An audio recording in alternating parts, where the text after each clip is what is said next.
Hello, everyone. My name is Fernando Alcántar. I'm the Director of Student Engagement, and I'm here having a conversation with Ellijah Brown, who's the incoming president for the Student Government Association at East Stroudsburg University. So jumping straight into it, there's a few questions that I'll be asking you.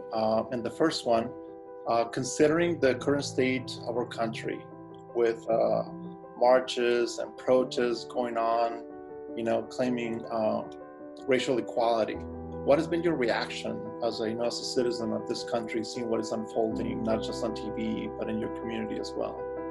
Yeah, Fernando, honestly, looking back and just seeing what's happened in the past couple of weeks, I think that it's both a negative and a positive. The negative, obviously, with the loss of Black lives across the country, especially police brutality, and in our history of the United States going back all the way back to slavery till now, there's always been discrimination and racism against Black Americans and other people of color in the United States. And just seeing this, it's always saddening. But one of the things that I know that's really good is not just student involvement, but community involvement from people across the country, even across the world. People protesting in Berlin, protesting in Japan, protesting all over. And then just seeing these people getting involved, making sure these changes are happening. And it's honestly stunning, but this problem needs to be addressed sooner or later. Look what's happened already in Minneapolis. They're deciding to reform the police department there in order to be community policing based, where people from their community are getting involved. People are not just being passive, not standing around when these things happen. People have gotten tired of it. I'm personally tired of it, but once people get involved, they listen. Thank you.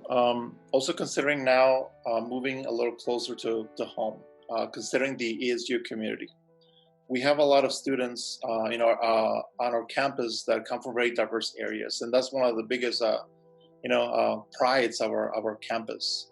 But our student population, this specifically student population, is affected currently by what they see on TV, what they see on the streets, what they see in their communities, what they've been seeing in their communities for a very long time. So, as the student body president, what message do you have for these communities on our campus that sometimes maybe feel a little isolated, that maybe they don't feel connected? Yeah, Fernando, that's a really good question.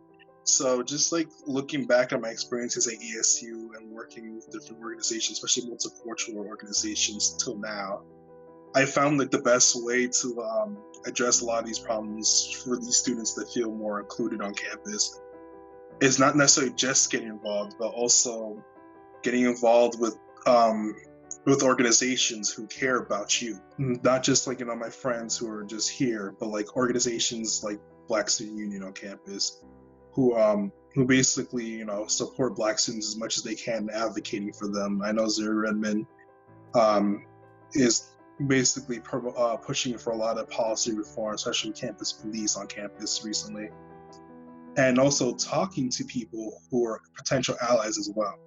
So, talking to administrative members who support you. Dr. Cornelius is a big advocate, Dr. Gene Kelly, Dr. Santiago Solis.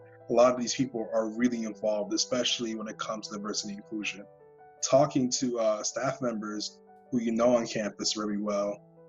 Make sure, talking to them about what's happening to you, telling your story. They will tell people above them who have a lot of power and policy control and trying to change things on campus. And not just that, also rely on the Student Government Association as well. We are directly involved in campus. You have a diversity inclusion chair as well, Joel Mitchell. He's an amazing person. I know he's involved with Black Student Union, orientation leader, and stuff like that. So he's also really involved. So you probably find them, just tell him something, he'll definitely get back to you. So these are the best ways I've seen over my course at ESU to get involved and to make sure you feel better on campus. You're very right. There's a lot of people who are very strong advocates, not just for minority students, for students in general, but there's also a lot of people on our campus that may not be as involved, right? From the position of leadership that you have, what advice would you give to these people at ESU who, for one reason or another, they'll tell students that they support them, but they don't know the specifics of how do they become an ally, especially in a time like this when visibility is so important. Yeah, from over my experiences at ESU, and just not even just ESU in general, like just from my experiences in life, a lot of people will always be supportive of you, but they're never publicly there for you necessarily.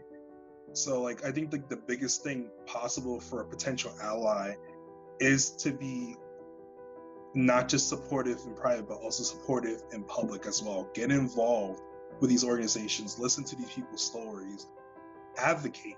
Advocating for them is such a big thing, because a lot of these marginalized communities, these people don't necessarily have the biggest voice. They're not always listened to. However, if you're not in that community, listen to them. And then if they're not being heard, say something. Don't just be passive. Don't say, I don't want to be political. A lot of people from marginalized communities don't have that benefit of remaining neutral.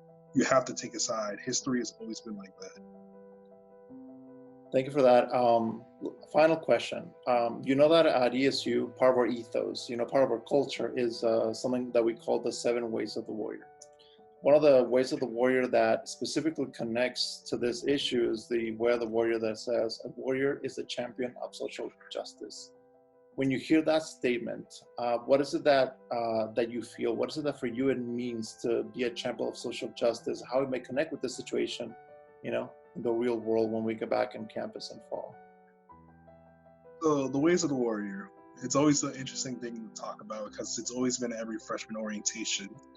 And a lot of times freshmen really don't pay attention to this all the way because like they're focusing on their grades, they're focusing on trying to get used to college. And once you get like more experience at the university and you get involved on campus, you start paying attention to these things. And you notice like the champion social justice, the definition of what people probably think in the beginning versus what they think now is different. So in the beginning, you just assumed like, oh yeah, let me just listen to these people and just listen, that's it. I think a champion of social justice, what it really means now is not just be a listener, but also be active as well, actively listening to these people and making sure that you fix anything that you made mistakes on in the past, talk to other people so you can spread the message. It's not just about your own self. It's about everyone in your community.